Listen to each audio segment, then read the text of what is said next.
എല്ലാവർക്കും നമസ്കാരം.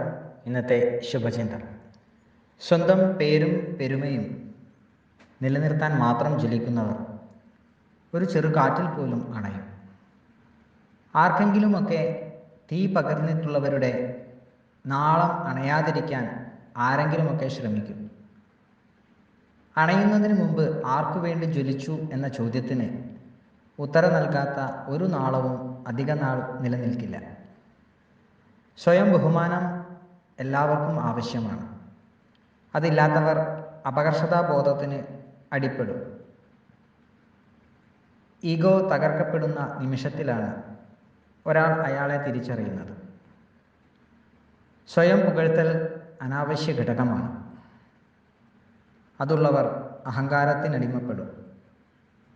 സ്വയാവബോധ്യമുള്ളവർക്ക് മറ്റുള്ളവരുടെ വ്യക്തിത്വവും ബഹുമാനിക്കപ്പെടണം എന്ന സാമാന്യ ബോധം കൂടി ഉണ്ടാകണം. എല്ലാവർക്കും നന്മകൾ ഉണ്ടാകട്ടെ. എല്ലാവർക്കും ജീവിത വിജയം ഉണ്ടാകട്ടെ. നന്ദി, നമസ്കാരം.